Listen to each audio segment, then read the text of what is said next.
So hi everyone, this is Suryansh Shukla from IIT BHU। तो इस video में हम बात करने वाले हैं कि आखिरी 40 दिन में हमें क्या करना है बोर्ड्स में, ताकि हम 90+% स्कोर कर सकें। तो आज की वीडियो उसके ऊपर बेस्ड होने वाली है। अंत तक वीडियो को देखना और स्ट्रेटजी को एकदम से फॉलो करना। इवन तुम अगर आज 40-50% सिलेबस भी नहीं कवर किए हो तो भी तुम इस स्ट्रेटजी की हेल्प से 90+% मार्क्स स्कोर कर सकते हो। तो चलो जल्दी से स्ट्रेटजी के बारे में जानते हैं। तो देखो, जनरल टिप जो हर एक बच्चे के लिए होगी कि एक ऐप आता है माई CBSE गाइड। इसकी साइट भी है लेकिन मैं प्रिफर करूंगा कि तो अपने फ़ोन में डाउनलोड कर लो इस ऐप को। और इस ऐप पे तुम्हें सिलेबस मिल जाएगा, बहुत सारा नोट्स मिल जाएगा, वीडियो कंटेंट मिल जाएगा।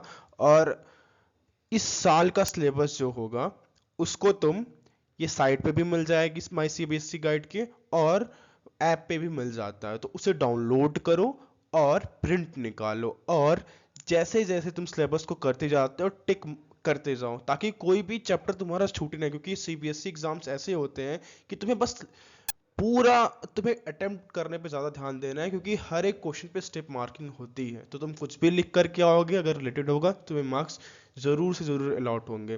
तो देखो, और एक बहुत बड़ी गलती बच्चे जो करते हैं वो क्या है, पहली तो ये है कि सिलेबस 2022-23 का जो होगा वो नहीं फॉलो कर रहे होंगे। एक ये ब्लंडर कर सकते हैं। और दूसरा ब्लंडर जो ये मैक्सिमम मेजॉरिटी करती है वो है कि वो जो NCERT बुक फॉलो करते हैं, क्योंकि वो पुरानी होती है और मार्केट में भी हमें एक्सेस नहीं होता है। जो 22-23 का मतलब जो रिसेंट कैलेंडर होता है एकेडमिक, उसका NCERT अवेलेबल ही नहीं होता है, कि उसके वजह से बच्चे पुरानी NCERT लेते हैं और उसके चक्कर में एक्स्ट्रा सिलेबस पड़ जाते हैं। तो मैं कहूँगा कि तुम डाउनलोड करो 22-23 की जो प्रॉपर बुक है, वो तुम्हें माई CBSE गाइड से भी मिल जाएगा और ऑनलाइन भी मिल जाएगा। 22-23 की NCERT होनी चाहिए। तो तुम्हें एक्यूरेट क्या पढ़ना है, एग्जैक्ट और उतना ही पढ़ना है तुम्हें। तो इतना नॉलेज तुम्हें मिल जाएगा हर चैप्टर से। और फिर एक बात करेंगे कि शेड्यूल बनाना है तुम्हें। अब देखो, बच्चे वैरी करते हैं, मैं भी शेड्यूल बना के दे सकता हूँ, लेकिन अगर मैं पूरा कोर्स में टीच करता तो तुम्हें शेड्यूल बना के दे सकता था कि तुम इस दिन ये वीडियो रिलीज होगी और ये कर लेना। लेकिन चूंकि मैं ये नहीं करने वाला हूँ, तो ये शेड्यूल का पार्ट है। तो मैं एग्जांपल देके बताऊंगा कि कैसे शेड्यूल बनाई जाती है। बट मैं खुद शेड्यूल तुम्हें देने नहीं वाला हूँ। तो लेकिन तुमसे मैं चाहूंगा कि तुम एक शेड्यूल बना लो, एग्जाम्पल मैं दिखाऊंगा। और बहुत बड़ी बात कि तुम्हें कॉन्फिडेंट रहना है। बोर्ड्स कोई बहुत बड़ा एग्जाम नहीं होता, बहुत आसानी से लोग 90+ स्कोर करते हैं। और जानते हो, नियरली 2 लाख लोग हर साल, नियरली 2 लाख, नियरली 90+ स्कोर कर सकते हैं। भाई 2 लाख में तो तुम आ ही सकते हो आसानी से, थोड़ी सी मेहनत करके स्ट्रेटेजिकली। तो चलो अब बात करते हैं। मैंने 3 कैटेगरी में स्टूडेंट्स को डिवाइड किया हुआ है। अब कौन कौन सी 3 कैटेगरी है भैया? पहली कैटेगरी, जो बच्चे जेई या नीट की तैयारी कर रहे होंगे 2 साल से। हाँ, और या तो वो 12th अपेयरिंग होंगे या फिर इम्प्रूवमेंट डाली होगी, क्योंकि 75% क्राइटेरिया भी आ गया है, तुम्हें पता होगा, जेई में, जेई मीन्स में। ठीक। और वो बच्चे जो बोर्ड प्रिपरेशन कर रहे हैं और नियरली उन्होंने 82, मतलब 80+% सिलेबस खत्म कर दिया है। और तीसरी कैटेगरी वो है जिन्होंने 80 से कम सिलेबस किया हुआ है। तो देखो, अब सबके लिए स्ट्रेटेजी अलग अलग होगी थोड़ी सी, लेकिन ये जो दो कॉमन लोग हैं, क्योंकि इनको मोस्ट ऑफ द सिलेबस इनका कवर है, तो इनके लिए थोड़ी सिमिलैरिटी मिलेगी, लेकिन इनके लिए थोड़ा सा अलग स्ट्रेटजी होगी। तो सबसे पहले मैं बात करूंगा जो बच्चे IIT जेई की तैयारी कर रहे हैं या फिर नीट की तैयारी कर रहे हैं और वो 12th अपेयरिंग है। तो देखो, तुम्हारा PCM या PCB पहले से ही स्ट्रांग होगा, क्योंकि मैं मानता हूं तुम एक मेहनती बच्चे होगे जो कि 6 से 8 घंटा रोज कॉम्पिटेटिव एग्जाम के लिए पढ़ाई करते होगे, और तुमने अपने लास्ट 1 ईयर या 2 ईयर्स में खूब सारी मेहनत की होगी, और क्लास 12 का तो लास्ट 1 ईयर से ही देखा होगा। तो जो भी न्यूमेरिकल्स आने वाले हैं, तो मेरे ख्याल से तुम उसके लिए मोर देन एक्सपर्ट हो, तुम्हें उस पर ज़्यादा मेहनत नहीं करनी है। ठीक। तो और देखो, तुम्हारा पूरी की पूरी NCERT फिजिक्स, और जो फिजिक्स केमिस्ट्री प्लस फिजिक्स और बायो, जो नीट वाले हैं और ये जो जेई वाले हैं, ठीक, ये जेई वाले हो गए और ये नीट वाले हो गए। ये जब एनसीईआरटी पढ़ जाएंगे तो इनको फ़ायदा क्या होता है कि जो कॉम्पिटिटिव एग्जाम में है उनमें भी एनसीईआरटी से कई बार क्वेश्चन स्ट्रेट फॉरवर्ड आ जाता है, और बहुत बार ऐसा होता है कि बस ऐसे जनरल कुछ लिखा होता है एनसीईआरटी में, कुछ भी जनरल, और एनसीईआरटी से उठा करके कॉम्पिटिटिव एग्जाम में दे देते हैं। ठीक, अब जो बच्चे नीट जेई वाले जिनकी मतलब मैथ्स है, ठीक है, वो क्या करेंगे, बस एनसीईआरटी को तुमको सॉल्व कर जाना है। और सॉल्व कैसे करना है एक स्टेप बाद में बताता हूँ। ठीक, तो सबसे तुम लोगों को सबसे पहले क्या करना है, पी वाई क्यूज देखने हैं पूरे के पूरे। पी वाई क्यू डाउनलोड कर लो, पी वाई क्यू डाउनलोड कर लो, और फिर जो तुम्हारे ये सब्जेक्ट्स हैं पीसीएम या पीसीबी, देख लो कि उनमें प्रीवियस ईयर कैसे क्वेश्चंस आ रहे हैं, फिर जाके तुम एनसीईआरटी उठाना। ठीक, तो ये बैक प्रोपोगेशन की टेक्निक तुम अपनाना कि तुम सबसे पहले पी वाई क्यूज देखना, उसके बाद तुम जा करके देखना कि तुम्हें एनसीईआरटी रीड करनी कैसी है। ठीक है, और हर एक सब्जेक्ट मतलब फिजिक्स, मैथ्स, केमिस्ट्री, इंग्लिश और फिजिकल एजुकेशन और इवन हिंदी, इनमें मार्क्स कैसे स्कोर करना है ये मैं वीडियो बाय वीडियो लेकर के आऊँगा। हर एक सब्जेक्ट की पर्टिकुलर वीडियो आने वाली है, उसमें मैं सैम्पल पेपर डिस्कस करूँगा और कैसे तुम्हें बचाना है और कितना टाइम किस सेक्शन पे देना है, टोटल हम वहाँ पे सिलेबस कैसे डिस्ट्रीब्यूशन है पूरी बात करेंगे। ठीक, तो हर एक वीडियो को देखना, वो आने वाली होंगी, और जब वो आ जाएंगे तो डिस्क्रिप्शन में भी तुम्हें मिल जाएंगे। अब बात रही तुम लोगों के लिए कि हिंदी और इंग्लिश या फिर जो भी तुम्हारा फिफ्थ सब्जेक्ट होगा, इंग्लिश तो कंपलसरी होता है नियरली, और जो भी तुम्हारा फिफ्थ सब्जेक्ट होगा उसे तुम्हें कैसे टैकल करना है, क्योंकि जो प्रिपरेशन बोर्ड की कर चुके हैं उनके लिए तो ये हो चुका होगा नियरली, लेकिन जो जेई या नीट की करते हैं उनके लिए सबसे बड़ा टारगेट होता है इनमें अच्छा स्कोर करना। तो तुम्हें बताता हूँ तुम्हें इसमें क्या करना है कि तुम अच्छा स्कोर कर पाओ। ठीक, तो देखो, हिंदी या फिर इंग्लिश, तो तुम्हें सबसे पहले क्या करना है, तुम्हारे नियरली 15 से 20 चैप्टर होंगे, लिटरेचर वगैरह की मैं मिला के बात कर रहा हूँ। तो जब भी तुम सोने जाओ या नैप टाइम या फिर बाहर घूमने जाओ टहलने जाओ, तो तुम कान में लगा लो ईयरफोन, और हर एक चैप्टर का वीडियो एक्सप्लेनेशन होता है हिंदी में, इंग्लिश का है तो हिंदी में सुन जाओ, पोएट्री वगैरह है तो उसको सुन जाओ तुम, मतलब जब तुम थक चुके होगे तब तुम्हें ये काम करना है, और बस इतना ही टाइम देना है तुमको, तुम्हें बहुत ज़्यादा लाइन बाय लाइन पढ़ने की ज़रूरत नहीं है। और जब तुम एक बार पूरा हर एक स्टोरी को देख लेना, हर एक स्टोरी को देख लेना, तो एग्ज़ाम के पहले हर एक चैप्टर को एक बार अपने आंखों से बस गुजार लेना कि हाँ इस चैप्टर में ये लिखा, क्योंकि कुछ कुछ क्वेश्चंस आते हैं कि इसका किस चैप्टर का है या राइटर समथिंग करके, तो उनके लिए इंपॉर्टेंट होता है। लेकिन तुम्हें इसमें ज़्यादा स्कोर नहीं, 85+% स्कोर कर लो। आईटी जे या नीट की तैयारी करने वालों तुम्हारे लिए बहुत होगा 85+, क्योंकि और सब्जेक्ट में तुम एज पे होते हो, क्योंकि तुम्हें बहुत जल्दी तुम जो फिजिक्स का पेपर आएगा, जो तुम्हारा केमिस्ट्री का पेपर आएगा, तुम मैथ्स का पेपर आएगा, बायो का पेपर आएगा, देखना तुम इसको विद इन 2 आवर करके बैठ जाओगे। 2 या 2.5 आवर देख लेना तुम करके बैठ जाओगे कि तुमने सीरियस प्रिपरेशन की है तो। ठीक, अब ये जो ग्रामर पोर्शन होता है उसको अभी छोड़े रखो। कब करना है, जब तुम्हारा एक एग्जाम के दूसरे एग्जाम के बीच का जो गैप होगा उसमें तुम्हें ये book reading chapter by chapter करनी है। और ग्रामर पोर्शन, ग्रामर तो कुछ होता नहीं है इसमें, राइटिंग पार्ट ही होता है, उस राइटिंग पार्ट को लिखना कैसे है उस पर तुम ध्यान दोगे। ठीक है, और मैं उसके लिए भी वीडियोस लेकर के आऊँगा, तो परेशान मत हो कि कैसे अप्रोच करना है पर्टिकुलरली। तो ऐसे तुम अपने टाइम को डिस्ट्रीब्यूट करना। आखिरी 40 डेज है हमारे पास, 40 और दिन बचे हुए प्रिपरेशन करने के लिए, तो ऐसा कर सकते हैं। अब बात आती है, ये हर एक बच्चे के लिए था कि जिन्होंने अभी तक तैयारी नहीं की है और जिन्होंने तैयारी कर ली है, कि आखिरी 20 दिन तुम हिंदी और इंग्लिश को इतना ही वेटेज दो, क्योंकि ये सब्जेक्ट इतना ही मांगते हैं।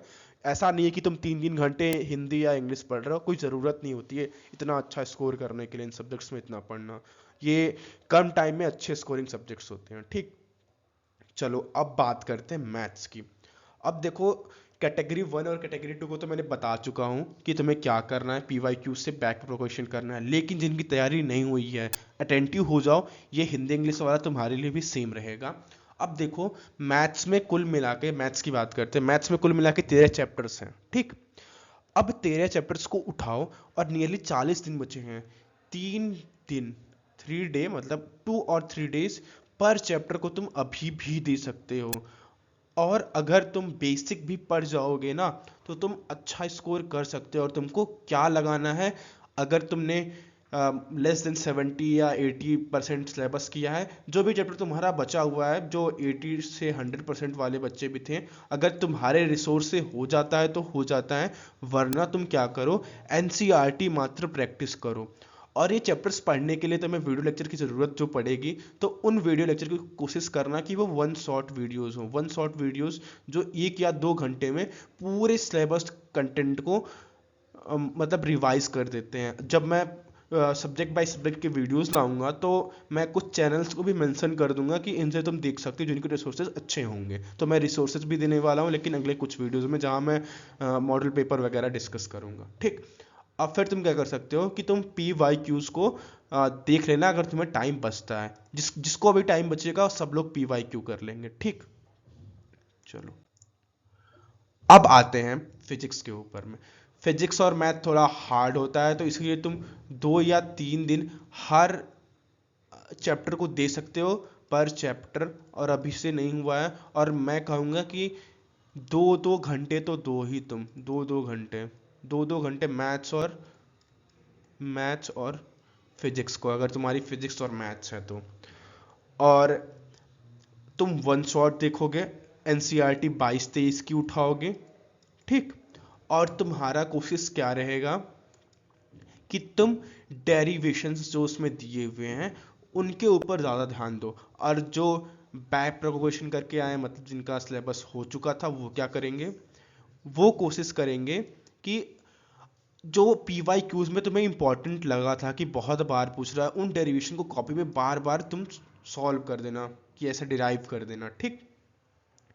अब पी वाई क्यूज कर लो जो 70-80% वाले से लेस हो, और तुम्हारा हुआ नहीं तो तुम अगर टाइम बचे उसके बाद तो पी वाई क्यूज प्रैक्टिस कर लेना, ओके। और देखो, एक चीज़ जो कॉमन मेंशन कर रहा हूँ मैं, अब मैथ्स वगैरह में सॉल्व करोगे तो सॉल्व करते करते हो जाएगा, लेकिन ये जो सब्जेक्ट्स और बाकी बचे हुए हैं उनमें तुम नोट्स के लिए मत जाना कि तुम 2 घंटे की शॉर्ट वीडियो देख रहे हो, तुम्हारे पास 40 दिन बचा है, तुम्हारा बहुत सारा सिलेबस बचा है। अगर कम सिलेबस बना है तो नोट्स बना लो, लेकिन अगर तुम्हारे पास ज़्यादा टाइम नहीं बचा है तो तुम डेरिवेशन करो। पी वाई क्यूज है अगर एक आधा उठा लेना। अगर तुम्हें राइटिंग प्रैक्टिस करनी ही है तो तुम मॉडल पेपर से प्रैक्टिस करना, मॉडल पेपर से प्रैक्टिस करना। 3-3 घंटे बैठ जाओ, जब ये सब हो जाए कोशिश करो कि पहले 30 या 35 दिन में तुम कोशिश करना कि अपने सिलेबस को ख़त्म कर दो, और फिर ले करके बैठ जाओ तुम पेपर को, और तुम प्रैक्टिस कर लो, ठीक है। जिनके भी अभी सिलेबस ज़्यादा नहीं हो पाई है, ठीक। और अगर नोट्स के रिसोर्स चाहिए तो तुम माई सीबीएसई गाइड में ही नोट्स में जाओगे तो तुमको रिवीजन कंटेंट के लिए नोट्स मिल जाता है आसानी से वहाँ पर। अब चलो बात करते हैं नेक्स्ट सब्जेक्ट की। तो केमिस्ट्री है। केमिस्ट्री को तुम 1 घंटा भी दोगे ना रोज, 1 घंटा या 1.5 घंटा, 1 या 1.5 घंटा, तुम्हारे ऊपर डिपेंड करता है। कुल मिला के 10 चैप्टर हैं। और सबसे खास बात क्या बताऊं कि जो एनसीईआरटी में लिखा हुआ है, एनसीईआरटी बुक जो होती है, जो बुक होती है, जो उसमें कोर्स कंटेंट लिखा हुआ होता है, उसी के अंदर से क्वेश्चन भी आता है। और जो हेडिंग्स होती है ना, most of the time heading से ही क्वेश्चन आता है कि हेडिंग उठा लिया उससे पूछ लिया, और हेडिंग में बहुत कुछ दिया होता है, तुम कुछ भी लिखो तुम्हें अच्छे मार्क्स मिल जाते हैं।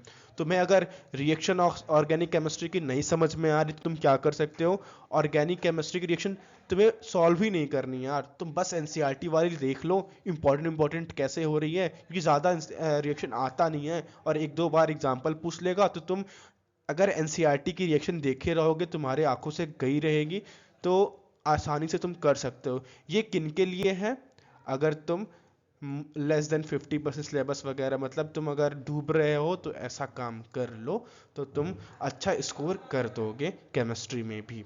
तो चलो, अब देखते हैं बायोलॉजी के ऊपर। तो देखो, बायोलॉजी में तुम्हारे कुल मिला के 13 चैप्टर हैं जो 22-23 में हैं, ठीक, 22-23 के सिलेबस में। तुम्हें क्या करना है, जो डायग्राम्स दिए हुए हैं, जो भी इंपॉर्टेंट डायग्राम्स हैं, उनको अगर तुम उनको ट्रैक के हेल्प से ट्रिक के हेल्प से। ये कब? जब तुम्हारी थ्योरी पार्ट हो जाएगी तब। जब थ्योरी इन चैप्टर्स की तुम कर लेना और कोशिश करना वन शॉट से करने की, वन शॉट वीडियोस जो 2 से 3 घंटे में, अगर तो तुम्हारे चैप्टर्स बचे हैं, या फिर अपने ओन नोट्स तुम कर सकते हो अपने ही नोट से, ठीक। और एक चीज़ जो तुम ऐड करोगे वो PYQs होगा, और प्लस मॉडल पेपर जो CBSE रिलीज़ करता है हर साल और रिलीज़ हो चुके हैं, तो तुम उनको प्रैक्टिस कर लेना। और वीडियोस तो आने वाली कि कैसे तुम्हें टाइम को न्यूट्रलाइज करना है, उन 3 घंटों में पेपर को कैसे, किस सेक्शन को कितना टाइम देना है, तो उस सब के लिए तो मैं वीडियो लेकर के ही आऊँगा। अब देखो बात करते हैं फिजिकल एजुकेशन के बारे में। तो देखो, फिजिकल एजुकेशन एक ऐसा सब्जेक्ट है जहाँ तुम हर एक चीज़ कि जितना अच्छा प्रेजेंटेशन दोगे ना, जितना अच्छा प्रेजेंट कर पाओगे, मतलब कि एक स्टेप के बाद दूसरा स्टेप हुआ, दूसरे के बाद तीसरा हुआ, तीसरे के बाद चौथा हुआ, तो ऐसे गोल गोल बना दो तुम, मतलब समथिंग प्रेजेंटेशन के ऊपर डिपेंड करता है। और ये ऐसा सब्जेक्ट है ना जिसमें तुम अदर पेन भी यूज़ कर सकते हो। ये बहुत कम लोग जानते हैं वैसे। ब्लैक और ब्लू के अलावा भी तुम और पेन भी यूज़ कर सकते हो इसमें अच्छा डायग्राम बनाने के लिए। और किस बुक से मैं सजेशन दूंगा तुम्हें पढ़ने के लिए, एवरग्रीन की जो बुक आती है उससे तुम पढ़ जाओ। कुल मिला के 10 चैप्टर है। योगा वाला चैप्टर अगर तुम छोड़ दो तो हर एक चैप्टर काफ़ी ज़्यादा आसान है। और तुम्हें, अब मैं बता रहा हूँ कि तुम्हें अप्रोच कैसे करना है फिजिकल एजुकेशन के चैप्टर के लिए। तो तुम्हें सबसे पहले हेडिंग देखनी है और खुद सोचना है कि अगर कोई चीज़ मुझे करनी होती, जैसे बहुत सारा एक टॉपिक लेते हैं, कोई टूर्नामेंट तुम्हें ऑर्गेनाइज कराना है, तो तुम्हें क्या करना होगा। तो तुम्हें कैसे कैसे मेंबर्स चाहिए होंगे, तो तुम्हें फंडिंग की ज़रूरत होगी, तुम्हें पब्लिक सपोर्ट की ज़रूरत होगी, एडवर्टाइजमेंट की ज़रूरत होगी, ग्राउंड स्टाफ, मेडिकल स्टाफ। इस तरह से तुम सोचो कितने पॉइंट बना सकते हो। 5 नंबर के लिए 5 से 7 पॉइंट जितना तुम्हारे दिमाग में आ रहा है, इस तरह से बना के चले जाओ, ठीक। तो ये शॉर्ट वीडियो जो ओवरऑल मैं बना सकता था, मैंने ओवरऑल व्यू दे दिया है कि तुम कैसे 90+ स्कोर करने वाले हो बोर्ड्स में। अब सब्जेक्ट बाय सब्जेक्ट वीडियोस डालूंगा जिसमें मैं मॉडल पेपर भी डिस्कस करूंगा, और जो वेटेज दिया हुआ है CBSE ने हर एक चैप्टर को, वो भी डिस्कस करूंगा। तो वो वीडियोस भी आने वाले हैं। और तुम्हें अगर ये स्ट्रेटजी वाले वीडियोस इस तरह के पसंद आ रहे हो और तुम चाहते हो कि 90+ स्कोर करो, और ये जो सब्जेक्ट बाय सब्जेक्ट वीडियोस आने वाले हैं उनको तुम आसानी से जल्दी से एक्सेस कर पाओ टाइम रहते हुए, तो इस चैनल को लाइक कर दो, सब्सक्राइब कर दो। अगर तुम्हें वीडियो पसंद आई होगी तो दोस्तों के भी साथ शेयर करना जो तुम्हारे काम के हों, ठीक। तो this is Suryanshu Shukla signing off.